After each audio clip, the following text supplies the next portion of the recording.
Hi, welcome to another exciting episode of the Andre The Beast Crayton Show. Today, another exciting show, another exciting guest. Today's show is really, let me sum it up like this. Imagine, if you will, growing up, being told that your education level is less than fourth grade, opportunities are limited, and then trying to pursue your dream and really trying to figure out what that dream may be at such a young age. Today on the show, I'm pleased to have in studio Indiana's own. He's not only just Indiana's own, because we got tons of Indiana own. We hear that like all the time. When you say Indiana own, to me it means like you either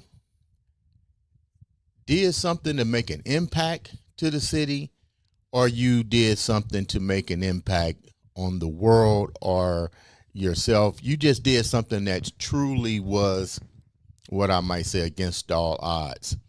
But this young man has definitely done that. He's made a career out of the military, comes from out of the military, pursues even a more difficult road in becoming one of Indiana's best actors. I'd like to welcome to the show the one and only Mr. Tommy Gray the third. Thank you for having me. Thank I you had to very make sure I much. get that name right, because when you say Tommy Gray the third, Right. that's three generations. That's Correct. grandfather, father, then you. That's right. Let's get right down to this.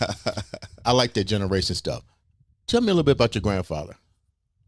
Well, my grandfather passed on a lot of wisdom and knowledge to my dad, Mhm. who passed on a lot of wisdom and knowledge to myself. Right. And one thing that he always emphasized through body language was dress, how a man dresses. Mhm. If you dress good, then your mind, you look good. Right. If you look good, you feel good. Right. If you feel good, you will perform good. Right. If you perform good, it's all good. Because you dressed up for real.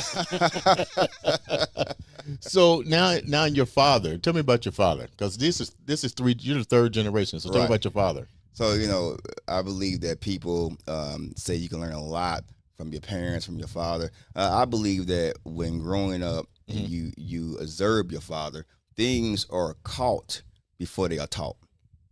And I one never heard thing that. I've That's always deep. caught from my father was my father has a very, very, very, very strong work ethic. Okay. I would see my father go to work when he's sick, Wow. and he would always keep pushing. Right. And seeing his work ethic kept me in my times in the military when I was tired, didn't feel like going on, dealing with life. And my father had a work ethic that in my mind today still motivates me and keeps me going. Now let's talk about the new generation. You had some struggles. You're from Indianapolis, Indiana. You attended school here, and what was that like when you went to school here? Because that's where we're going to start out. You had some difficult moments in going to school to actually pave your way into the military to where you're at now. What was it like growing up and going to school here for you? Well, going to school was almost every other year or a few years was transitional. Moved around from school to school. At that time, had a hard time comprehending, a hard time learning. Because when you're constantly on the move like that, you don't have any real stability. Right. So you're having a hard time trying to learn, trying to comprehend, and then after a while, all that catches up. Right. So now you're in middle school, junior high school, and you're trying to graduate, but there's not a whole lot of high school that's in you. Wow. Why was there constant moving around for you? So I mean, growing up as a child, I would live with my grandmother for a while. Okay. Right? And because my parents were young when they had me. Okay. They were kids having kids. Okay, Right? I got So you. grandmother stepped in and did what she could, but again, there's a lot of movement in an aspect. A lot of transition. A lot of transition. Yes, Yeah. yes. So a lot of adjustments. I've been adjusting my whole life. One thing that I am familiar with in my life is pain. And I believe that pain is the address where most people live. You said that was deep. You said pain. At what age did you really start to recognize and identify pain? Because when we're young, we really don't know. We're in what I call state of confusion. Right. And we wonder, but we really don't understand that word pain. About what age was you, and what were some of the things that resonated with pain for you growing up? Well, I think that when it comes to what age you can recognize that, I don't believe there is an age. Mm-hmm. I believe that sometimes it's always 20. Hindsight is 20/20. Okay. Because sometimes you think that the pain is normal. That's how Yeah. that's how it's supposed to be. Mm-hmm. You don't realize it later. Wait a minute, I actually persevered through what I didn't know was pain. Yeah. But the pain that existed was the pain in regards to not having a lot of economical value as far as food.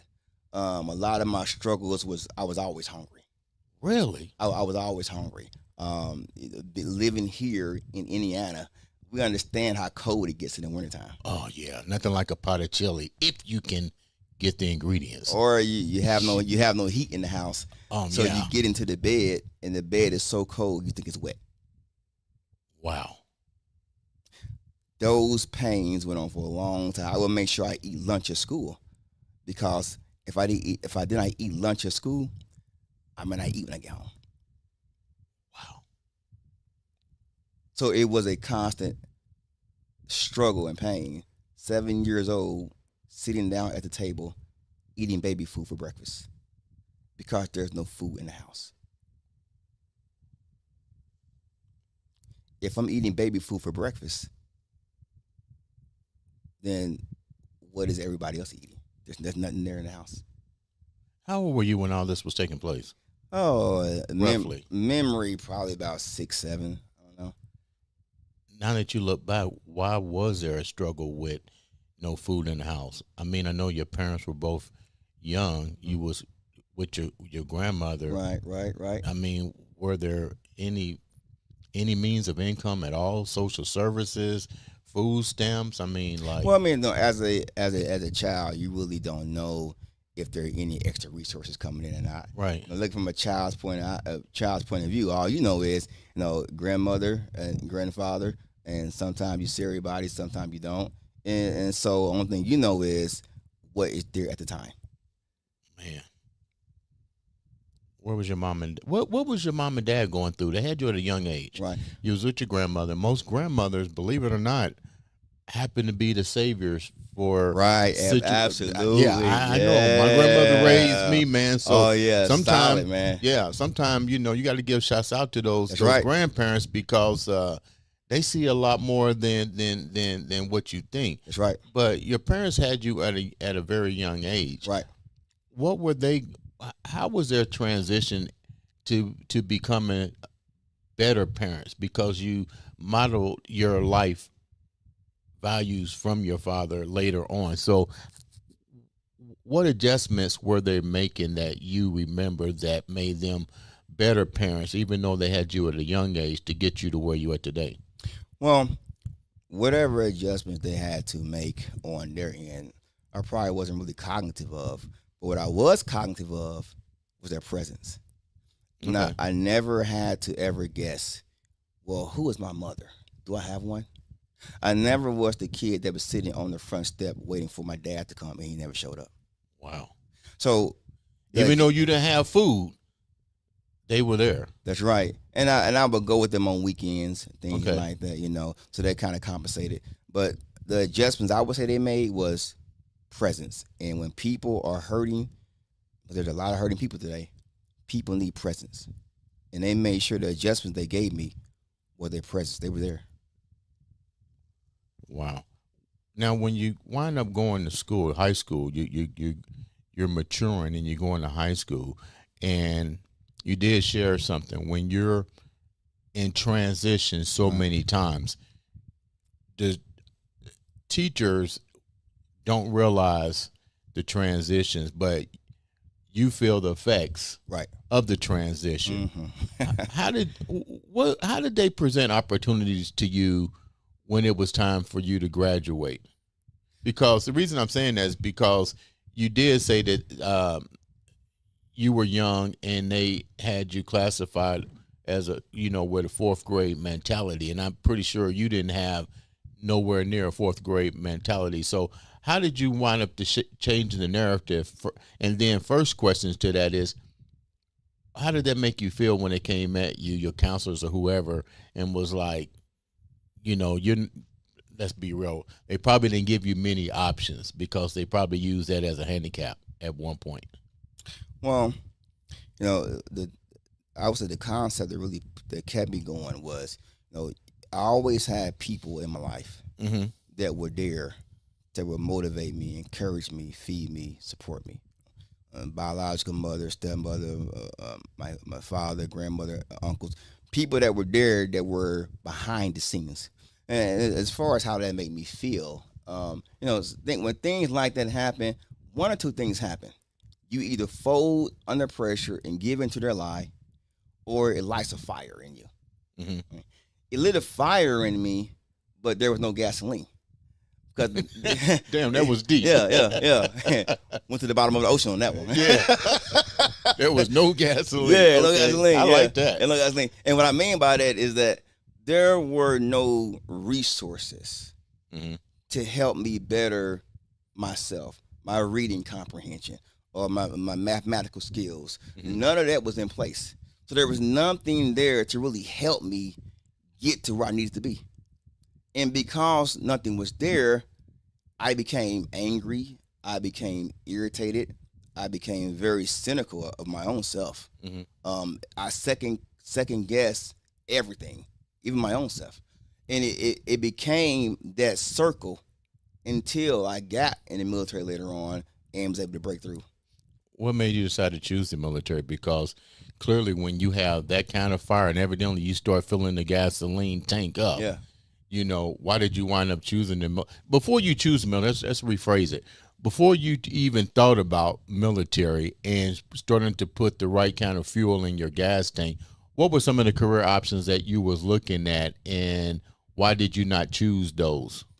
So there were plenty what I was looking at for career options. I think the biggest issue is none of those options were looking at me. You can look all the time you want to. That's all you're gonna do. Okay. Hey, you're right. You're right.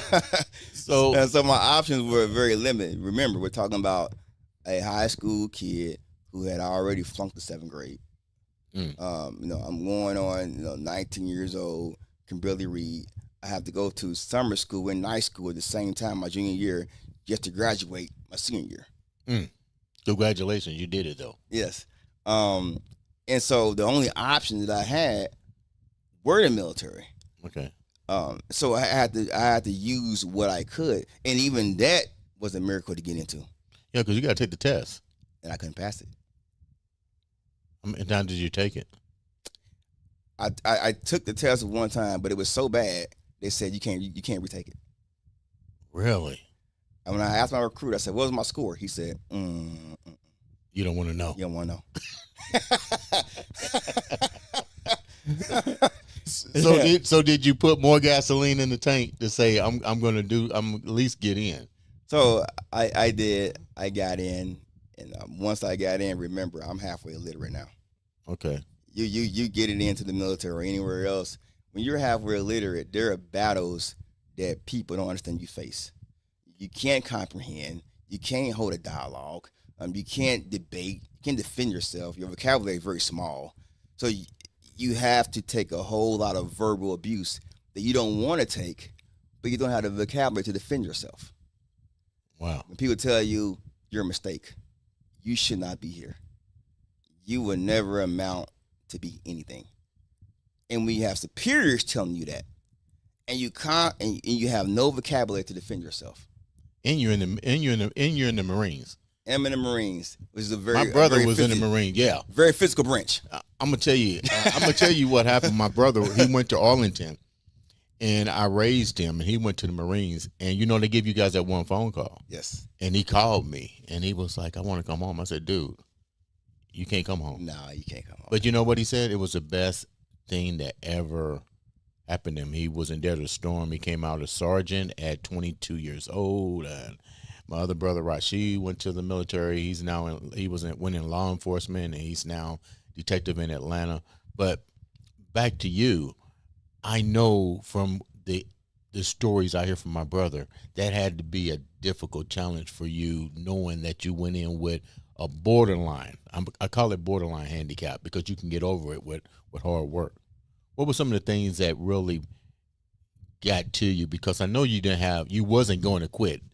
The military doesn't really allow that. They want to make you stronger. But what were some of the things that you really struggled with while you was there when you first get there? Well, when you first get there, I think the adjustment is universal for all. I mean, number one, you're talking about being away from home, being away from loved ones. You're around people from all walks of life who you don't know. There's constant yelling, screaming, chaos. This is it. This is at boot camp, and I've been on both sides of the coin. And you're adjusting to marching to drilling. As you get further in your career, you're adjusting to being in different places for a long period of time, places you don't want to go, but you have to go. All of these things come together as a fist, and they come at you. Were there ever any moments that you wanted to make a phone call and go AWOL? I think that everyone has those moments every now and then. But you have to ask yourself, what is the bigger picture? As a quarterback on the football field, any successful quarterback understands they look 2 or 3 plays down the field. Whatever play they run, in their mind, they know the next play they're running. Right. You have to look 2 or 3 plays down the field. I kept the big picture in mind. Okay. And then what choice did you make? What was your career path once you got there? Because at the boot camp, you got to start selecting the career path. Or do you guys take a test to determine your career path once you get there? Well, you take a test before you get in, and once you get in, that determines your career path. Oh my God! And your test wasn't. It wasn't good. It was horrible. Here's the thing. Everything works out for the best because my career path ended up being the same field I stayed in after retirement. Get out of here. Which is supply chain management. Okay. And after I got in and things started to work out, I was able to go to college to better myself.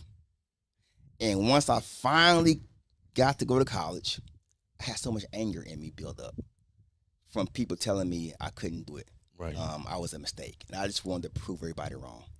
So I went to college, and the first degree that I got was an associate degree in general studies. Okay. I had so much anger. I blew through it with a GPA of 4.0. Congratulations. I went back because I said to myself, I don't think that they really get me. So I want them to get me. So I go back, and I get a bachelor's degree in management. Graduated top 10%. After I get the bachelor's degree, I said, I don't think they get me. So I go back again. And I get a master's degree in business administration. After that, I said, I don't think they get me. I'm going back again. I got you on that one. I go back again. And I get another degree in project management. Yeah. And I said, I don't think they get me. You're using your leverage. Exactly. To keep moving up. Yes. Pain can be your friend if the energy is applied in the right direction. Yeah. And that's crazy because they shook your head with your test scores. Yeah. And now at boot camp, your test scores is going to determine your path. That's right. That's some crazy shit. That's right. But you did 22 years. Correct. And you had a great 22 years. Let's look at this list. Let's get real. Israel, Jordan, Greece, Africa, the Philippines, Thailand, Mexico, Ireland. Hell, the list goes on. Yeah. I'm pretty sure there's shit on here that you didn't put on there. Right. What was that like, visiting all these places, especially from a kid that had so much stacked against him, and now you're a man, and you're seeing the world, opportunities out the wazoo? That must have been the most beautiful thing you can ever imagine. It was certainly quite the experience, but it also made me see for myself that, number one, there is nothing really new under the sun. Everything that people are trying to do here and everywhere else, they're trying to do the same thing in other places. Give me an example of what you're talking about. For example, like trying to find the true meaning of life. Is there anything different going on anywhere else? Okay. You can get on an airplane here in Indiana and fly 3 hours west and be in California. Get on a plane in California and fly 11 hours west and be in Japan. Get on a plane in Japan and fly 3 hours west and be in the Philippines. Get on a plane in the Philippines and fly 4 hours west and be in Thailand. And nothing under the sun is new. So it let me know that you can waste a lot of time in this life trying to walk around, trying to find the next new thing when you are the next new thing. Yeah. It's right inside yourself. Exactly. Yeah. There's no sense of going to all these places because the bottom line is it's here and now. The same thing that's going on here is going on all over the world. That's right. Yeah. Why do you think people have a hard time getting that concept? Well, I mean, for one, if you limit yourself to just your basic surroundings, and you don't allow yourself to open up, you can't experience what's out there. There are some people who only think that life is in Indiana, and that's it. Yeah. And if you limit yourself to that, you limit your observations, you limit your growth, your potential, and you stay stuck in this mindset. I think about when you drive down the interstate and you look on the side of the road and you see an abandoned vehicle, and you know the vehicle has been there for a while because there's an orange sticker on it. Right. And that orange sticker lets you know that this vehicle is abandoned, the cops going to come and get it. But people are constantly passing that vehicle by. And I ask myself every day, like, how many people do you walk by with orange stickers on them? How many people do you walk by every day that are stuck in life? Yeah. Quite a few. More than what you probably think. Yeah, but in their minds, they'll say they're not. They're living the dream. I always ask, what is living the dream? Well, living a dream is a different definition for everyone. Yeah. You know?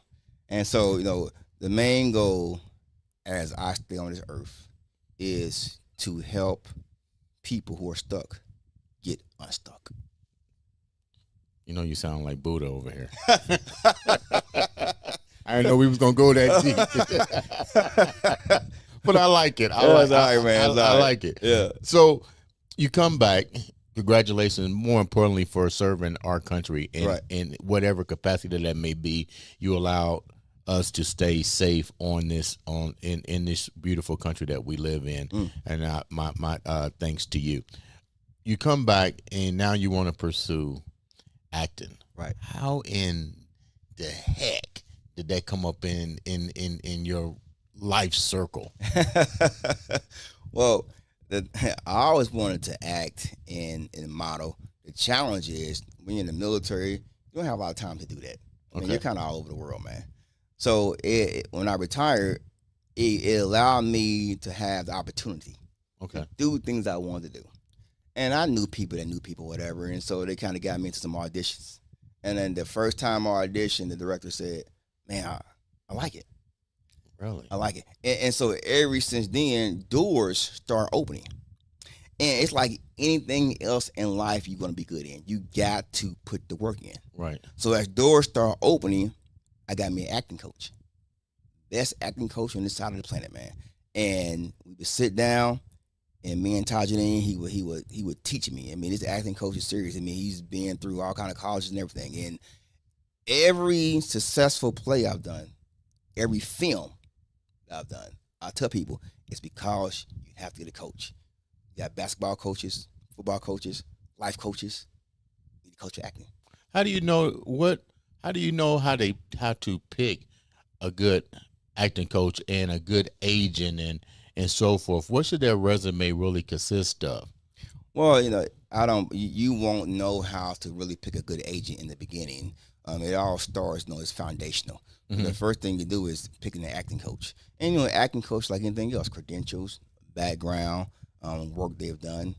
But if they are a serious acting coach, if they are very serious, the way that you will know they're serious is if you go to them and you say, I'm looking for some help to better myself.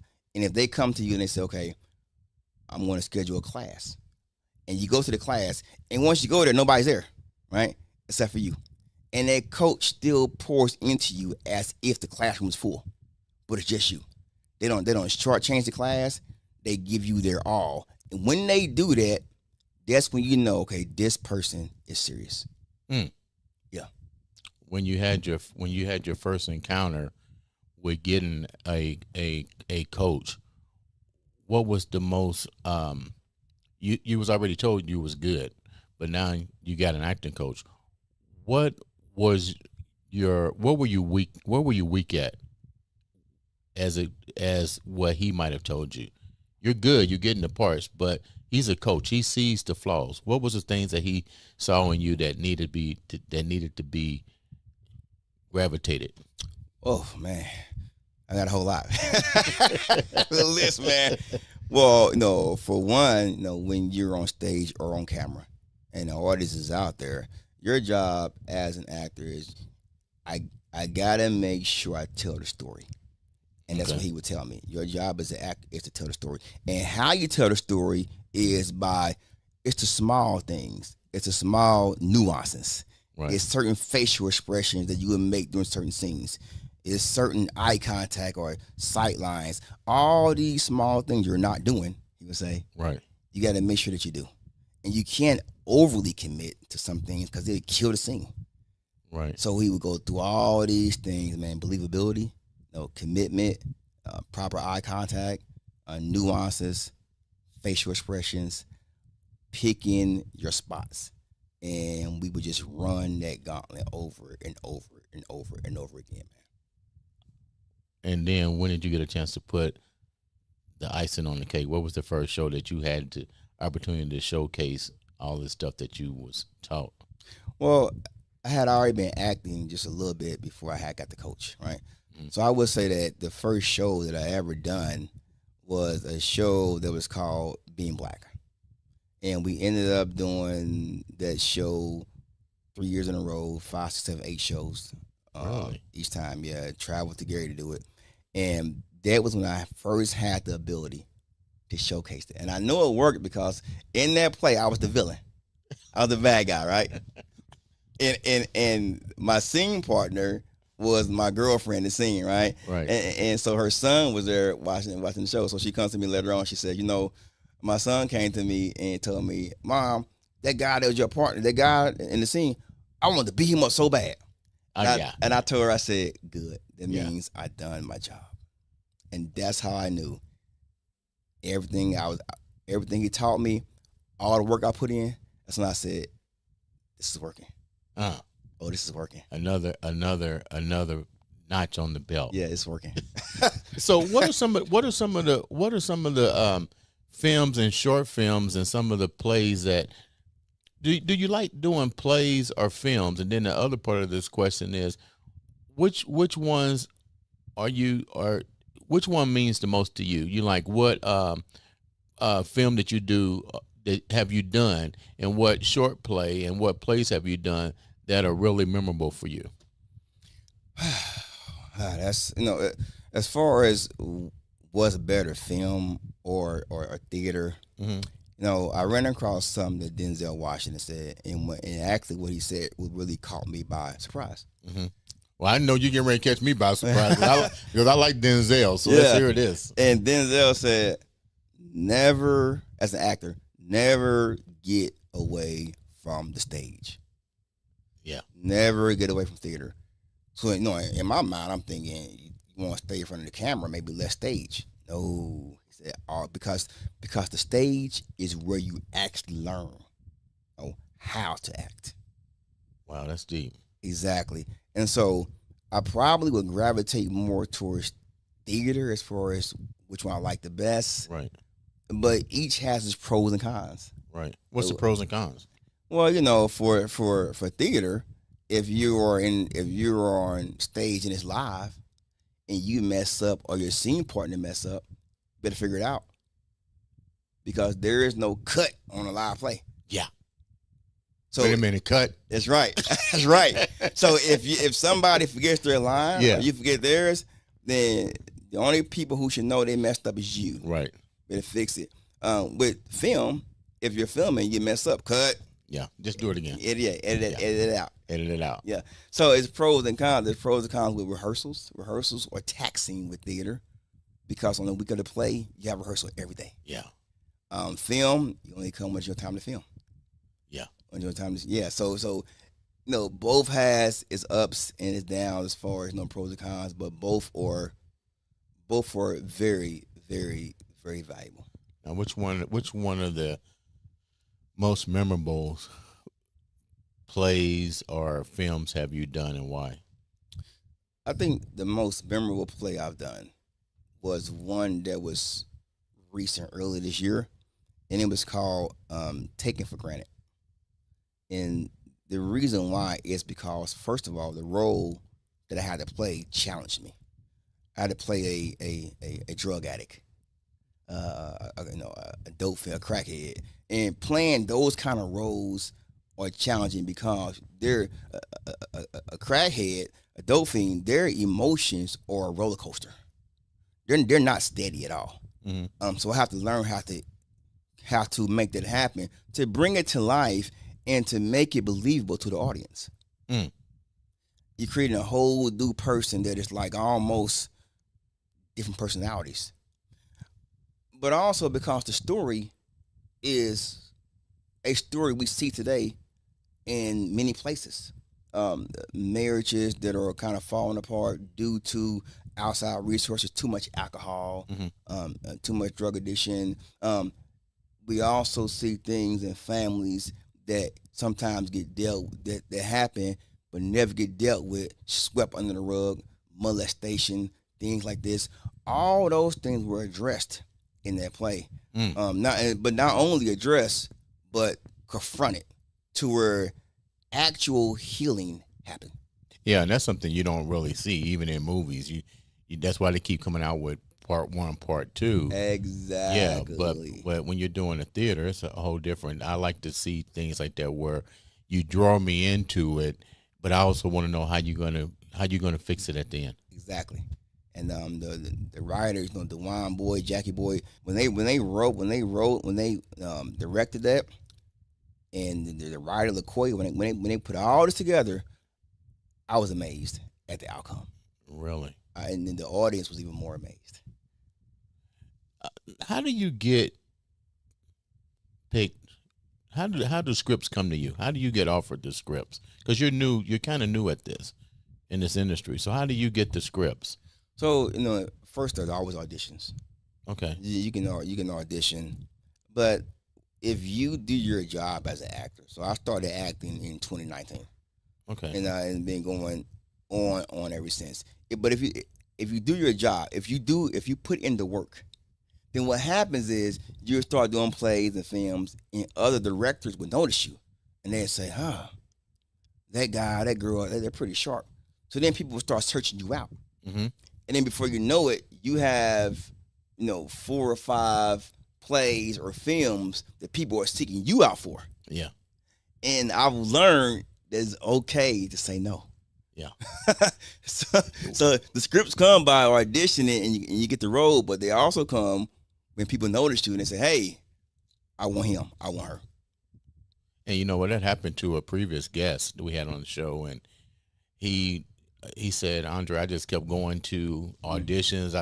I was what they call it, just a fill in, and they kept seeing his face, and before you know, he got a major deal.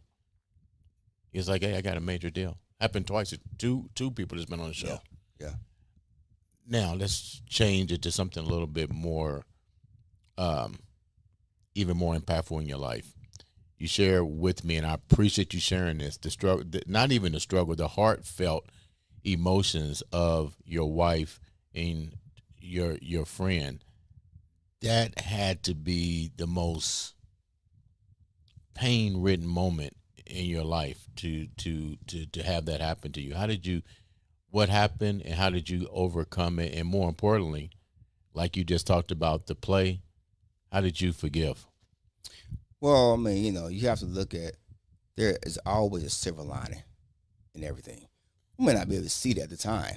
Well, on the other side, like, there is a silver lining, right? And the silver lining is there is a better version of you on the other side. You need to say that again. I tell people that all the time. There is a better version of you on the other side. Yeah. And the challenge is people do not want to put in the work. Okay. Because healing takes work. Yeah. It takes a lifestyle change, sometimes a diet change, it'll change places where you go, but it's a better version of you. And that is the bigger picture that I kept in mind, regardless of the pain, the struggles. And once there's a better version of you, and once you reach that version, and once you're healed, that's better for you. But this was your best friend. This was your wife. Right. Like, and I think people say, "Oh, that's easy said than done." It wasn't an overnight sensation for you to heal from all this. Well, I don't think that would be an overnight for anyone. Right. I mean, you have to put in the work. And so when I say put in the work, friends, prayer, counseling, therapy, rinse, wash, repeat. And we're talking about, a hardcore discipline. And we're talking about a process that's repeated for about 11 months straight. And these are emotions that you got to process, right? Did you have any idea that this shit was even going on? Well, I had no idea at all. And everything came out later on, but when it came out later on, at that point, regardless of the emotions or whatever, you still have to make sure you think about everything you have going for you. Because if you had went down the wrong path with Exactly. emotions, Yeah, exactly. you know what I mean? Your whole trajectory of life would have been totally different. And you have to be careful to not throw away everything you have for anybody out there who don't have nothing to lose or who may not have as much to lose as you do, especially if you have other people dependent on you. Mm.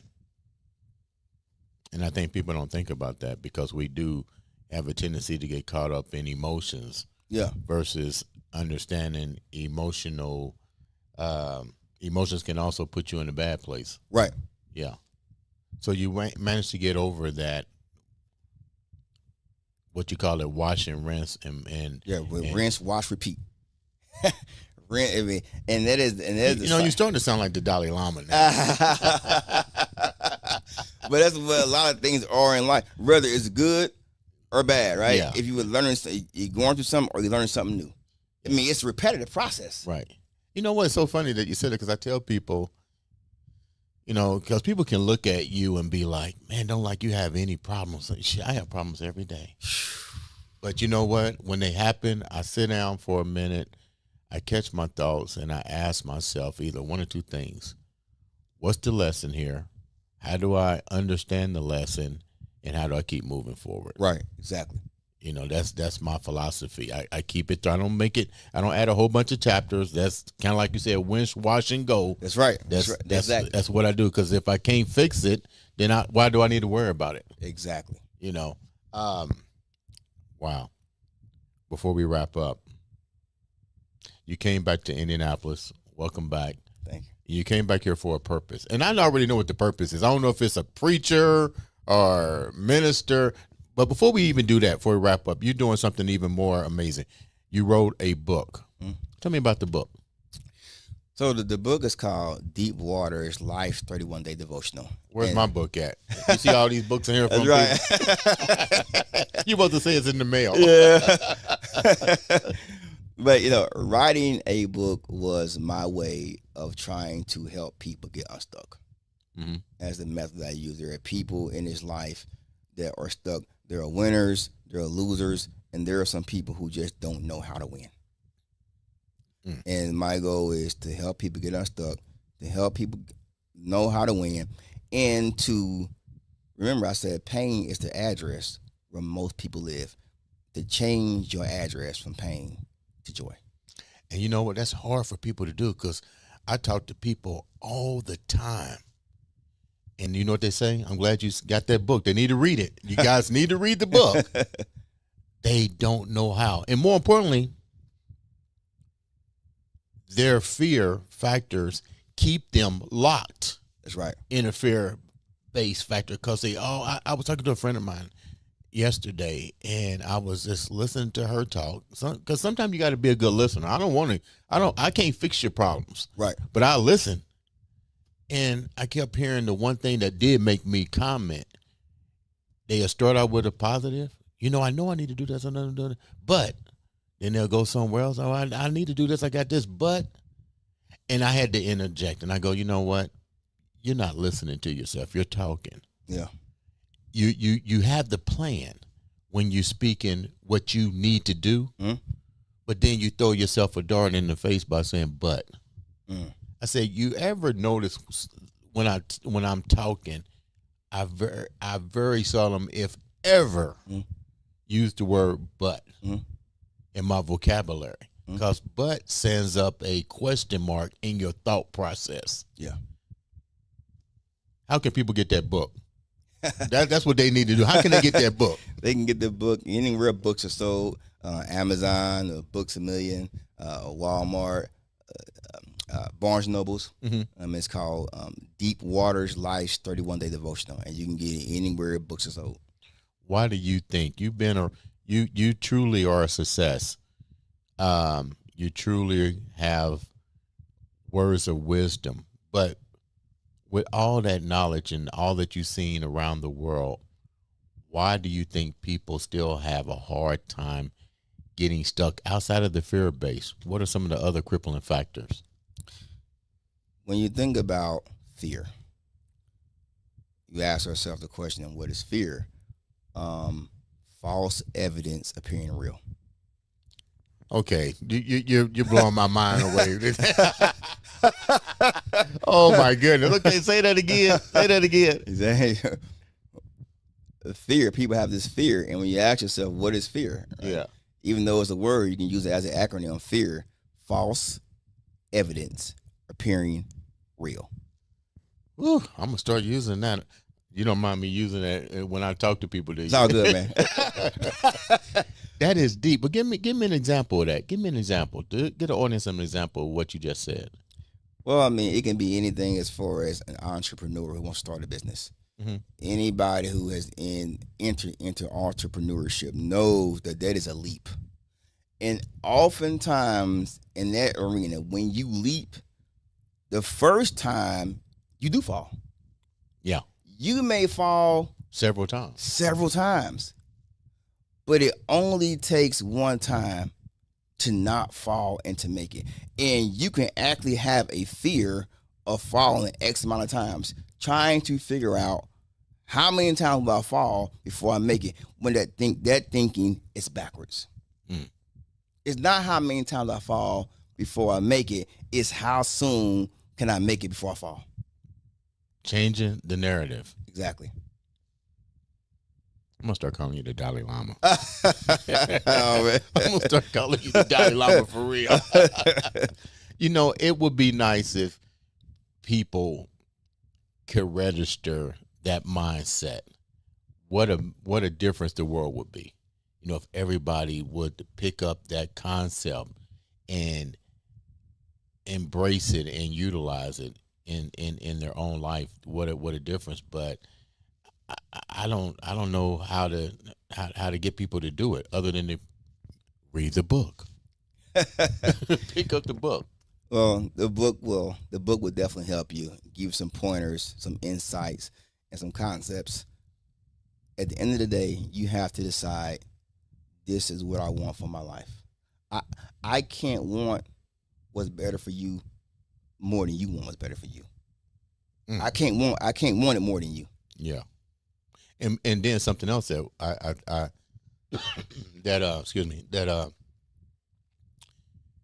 the process of investing in yourself.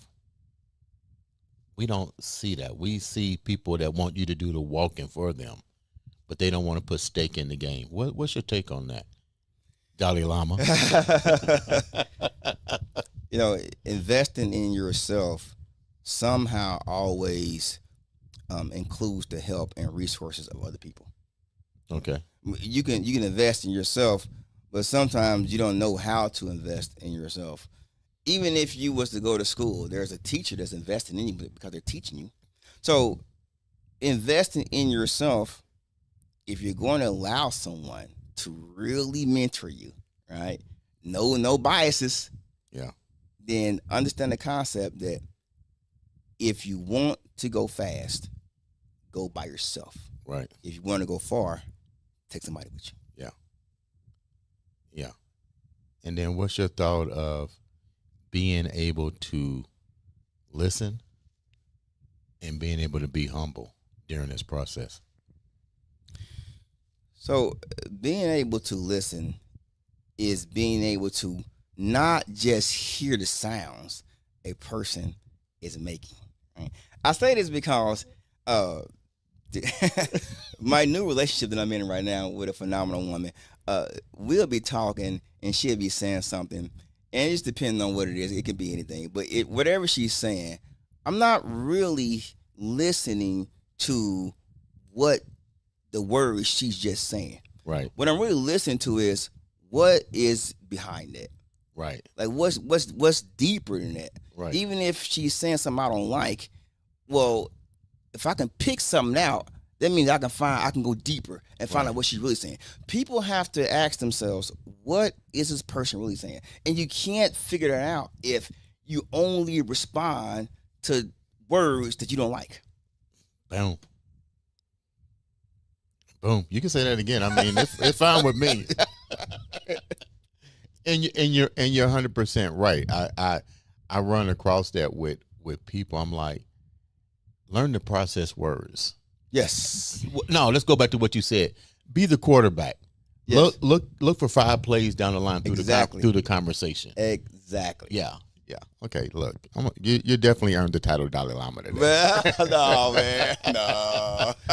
So you're back in Indiana. What made you decide to come back? Well, I still have I have daughters that are here, and then so I just could not see, even though my oldest daughter's grown, but I have the one is one is 8 and 16, and then my other one, she's 28. Okay. So, but I just could not see retiring in North Carolina on the beach, with a margarita, and my daughters are here in Indiana. Camp Lejeune? Cherry Point. Okay. I couldn't. That would not, as a dad, and I'm a very active and very involved dad. Okay. That would not sit well with me. Okay. So I said I got to come back for my babies.